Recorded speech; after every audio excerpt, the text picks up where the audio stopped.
Hello friend, welcome to Blessing Commerce tutorial. आज के इस वीडियो में हम डिस्कस करने जा रहे हैं important term of NPO and along with this classification of various term. Various important term के उनका कैपिटल नेचर है या फिर रेवेन्यू नेचर है, तो उनको हम कैसे प्लेसमेंट करेंगे। Placement of those item in income and expenditure account and balance sheet. तो फर्स्ट ऑफ ऑल इस वीडियो में हम ट्राई करेंगे कि रिसिप्ट एंड पेमेंट अकाउंट की हेल्प से हम income and expenditure account as well as balance sheet में वेरियस आइटम को कैसे प्लेस करेंगे। The first step of practical done.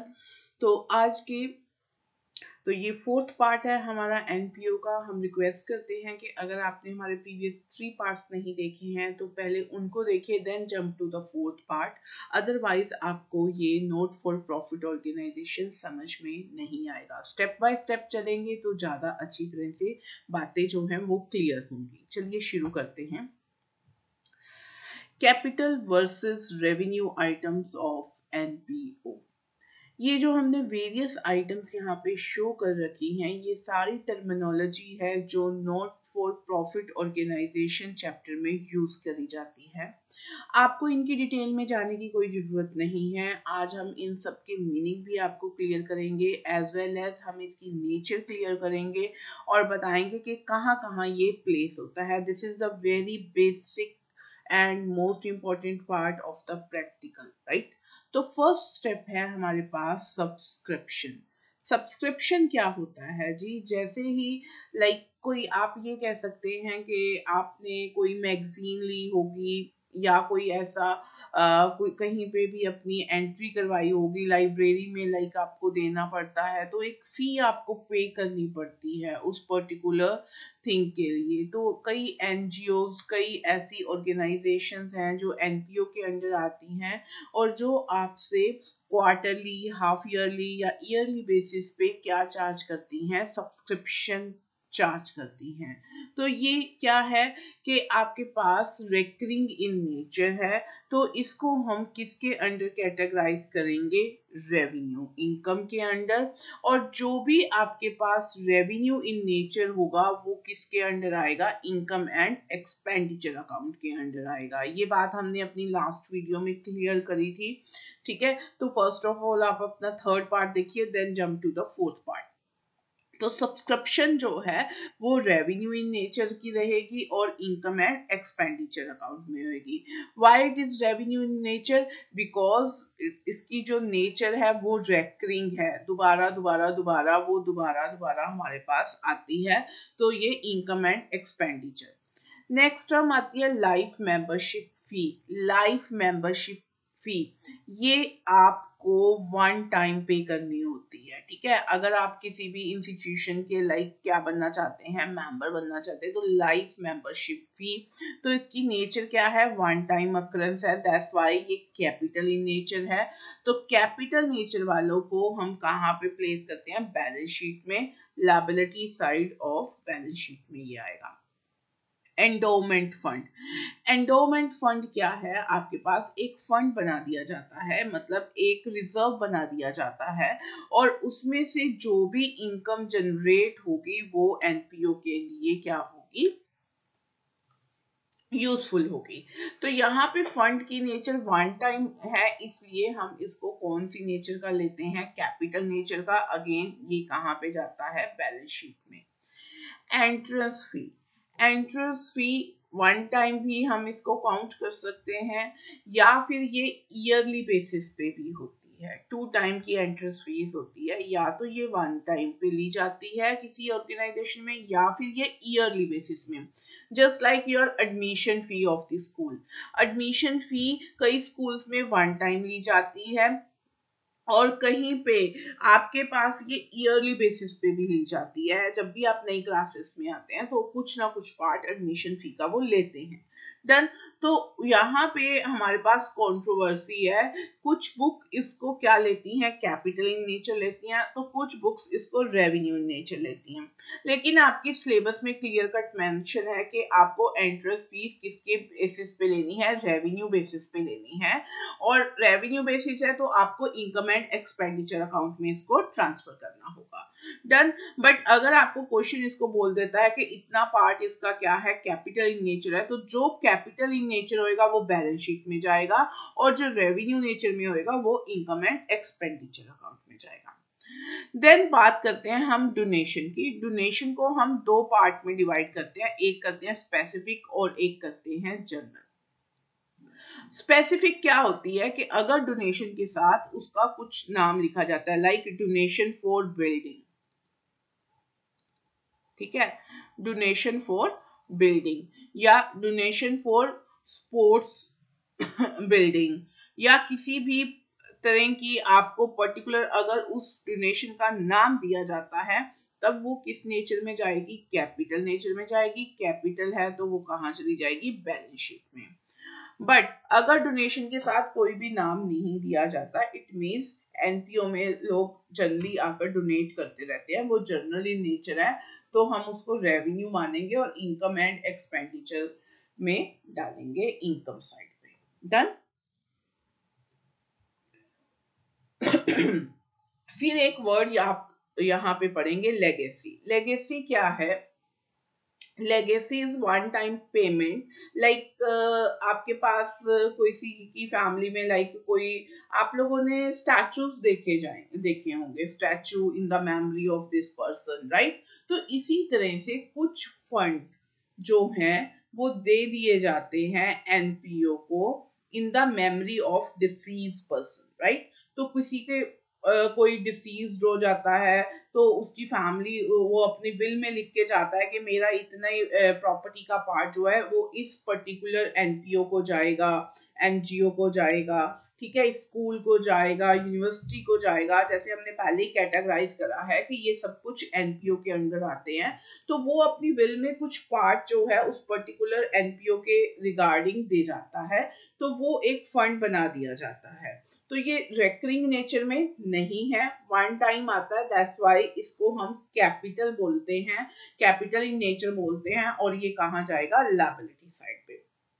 Cell of old asset, ठीक है, सेल ऑफ ओल्ड एसेट जो है इसके दो पार्ट्स में हम डिवाइड करेंगे इसको, एक तो कॉस्ट ऑफ द एसेट में, और एक जो उसके ऊपर प्रॉफिट या फिर क्या होगा, लॉस होगा। तो जो कॉस्ट ऑफ द एसेट होगी, मतलब हमने एक एसेट जो है वो सोल्ड आउट की है, लेट्स सपोज वो कितने की सोल्ड आउट हुई है, 5000 की, 4000 तो उसका क्या था, कॉस्ट था, और 1000 हमें सेल करने से क्या हुआ है, प्रॉफिट हुआ है। तो जो 4000 है वो कहाँ पे जाने वाला है, लायबिलिटी साइड पे। लायबिलिटी साइड पे जैसे आप क्लास 11th में अगर कुछ सोल्ड हो जाता था तो उस पर्टिकुलर आइटम से डिडक्ट कर देते थे, डन, वैसे ही आप यहाँ पे करने वाले हो, और जो भी प्रॉफिट होगा वो आप इनकम एंड एक्सपेंडिचर साइड की इनकम साइड पे डाल दोगे। तो यहाँ पे sale of old asset two parts में डिवाइड किया जाता है, कैपिटल और revenue. Sale of old newspaper और स्पोर्ट्स मटेरियल, इसकी जो नेचर है वो रेकरिंग है। द रीजन बीइंग न्यूज़पेपर आते रहते हैं, हम इकट्ठा करके एज अ वेस्ट उसको सेल करते रहते हैं। ऐसे स्पोर्ट्स मटेरियल कुछ ऑब्सोल्यूट हो गया तो हम वो रेगुलर बेसिस पे सेल करते रहते हैं, तो इसको हम रेवेन्यू नेचर में मानेंगे और इनकम एंड एक्सपेंडिचर अकाउंट में डालेंगे। पेमेंट ऑफ ऑनरियम, ऑनरियम क्या होता है, लाइक कोई पर्सन आता है और वो आके कुछ स्पेसिफिक टॉपिक पे लेक्चर देके जाता है, तो in the form of reward हम उसको क्या देते हैं, ऑनरियम।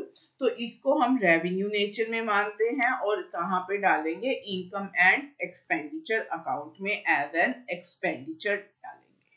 डन। ये हमारे पास डिफरेंट काइंड की क्या थी, टर्मिनोलॉजी थी जो स्पेशली किसमें यूज करी जाती है, नॉट फॉर प्रॉफिट ऑर्गेनाइजेशन में यूज करी जाती है।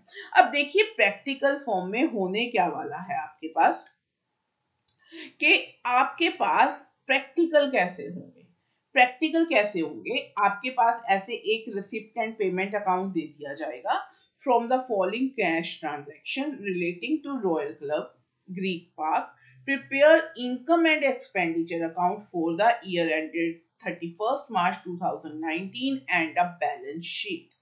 इट मीन्स आपको क्वेश्चन जो है वो रिसिप्ट एंड पेमेंट अकाउंट का दिया जाएगा, receipt and payment account question में आएगा और आपको रिसिप्ट एंड पेमेंट अकाउंट की हेल्प से क्या बनाना पड़ेगा, आपको दो अकाउंट्स जो हैं बोले जाएंगे बनाने के लिए।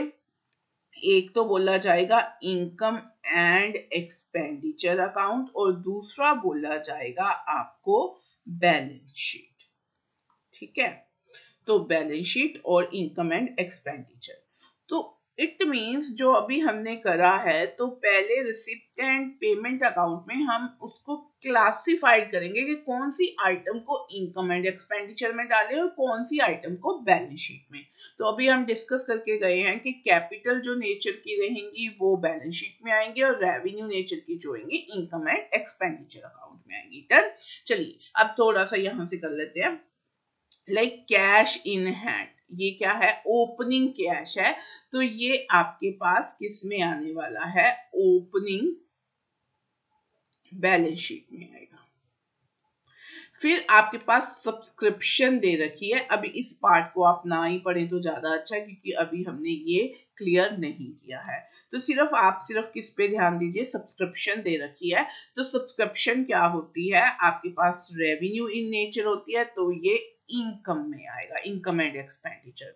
डोनेशन, अब देखिए डोनेशन यहाँ पे कोई भी आपको किसी इसके साथ कोई स्पेसिफिक नाम नहीं दे रखा, तो ये भी किस में आने वाला है, income and expenditure.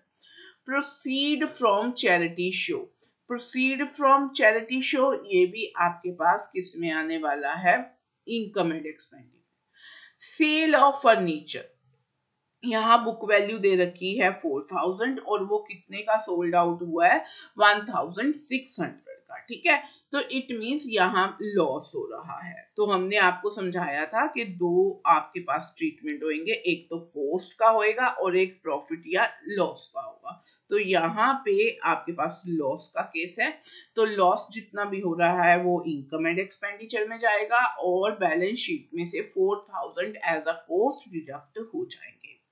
Life membership fee, life membership fee किस में जाने वाली है जी, वन टाइम नेचर की होती है, तो ये किस में जाने वाली है, बैलेंस शीट में। इंटरेस्ट ऑन इन्वेस्टमेंट, ठीक है, तो इंटरेस्ट ऑन इन्वेस्टमेंट ये आपके पास किस में जाने वाला है, दोबारा दोबारा आता रहता है, तो income and expenditure. Sale of old car, sale of old car again इसके दो ट्रीटमेंट रहेंगे, एडजस्टमेंट में इसका बताया जाएगा कि कितनी की कॉस्ट है या नहीं है। तो फिलहाल मैं इसको कॉस्ट प्राइस ही मान लेती हूँ, तो सारे का सारा मैं इसको किस में डाल दूंगी, बैलेंस शीट को। ठीक है, बट अगर इस पे कुछ हमें एडिशनल इंफॉर्मेशन दी जाएगी तो वो आगे वाला टॉपिक है, वो अभी हम क्लियर नहीं कर रहे हैं। तो ऐसे ही आपके पास देखिए सैलरीज है, travelling, printing and stationery, rent, repair, ये सारे के सारे रेवेन्यू नेचर के हैं, तो ये जाने वाले हैं इनकम एंड एक्सपेंडिचर अकाउंट में। Building purchase, building purchase one time affair है, तो ये जाएगा बैलेंस शीट में। गवर्नमेंट बॉन्ड्स अगेन किस में जाएगा, बैलेंस शीट में। फिर आ जाता है ये क्लोजिंग बैलेंस हमारा कैश का। ठीक है, तो ये हमारा किस में जाने वाला है, क्लोजिंग बैलेंस शीट में। तो ये आज हमने एक स्टार्टिंग करी है कि कैसे हम डिफरेंट आइटम्स, कैसे हम अपना प्रैक्टिकल पार्ट जो है वो स्टार्ट करते हैं। तो ये फाउंडेशन है, अगर फाउंडेशन स्ट्रॉन्ग होगी तभी हम प्रैक्टिकल सम इजीली कर सकेंगे। अभी आपके सेशन की स्टार्टिंग है, अभी आप इस चैप्टर को टाइम दे सकते हैं, राइट। तो जब आपका हाथ बैठ जाएगा, प्रैक्टिस करते रहेंगे, तो आप फटाफट इसको इनकम में कौन सी डालनी है, बैलेंस शीट में कौन सी डालनी है, वो आपको क्लियर होता जाएगा। डन। तो ये हमने आज जो था डिस्कस करा है। नेक्स्ट वीडियो से हम अपनी एडजस्टमेंट्स जो हैं वो लेकर आएंगे और एक एक एडजस्टमेंट करके आपको समझाई जाएगी कि क्या किस टॉपिक को कैसे एडजस्ट करना है। तो वो हम नेक्स्ट वीडियो में आउटस्टैंडिंग एक्सपेंसेस की एडजस्टमेंट जो है वो लेके आएंगे। होप करते हैं आपको आज का लेक्चर समझ में आया होगा। Thank you. Have a nice day.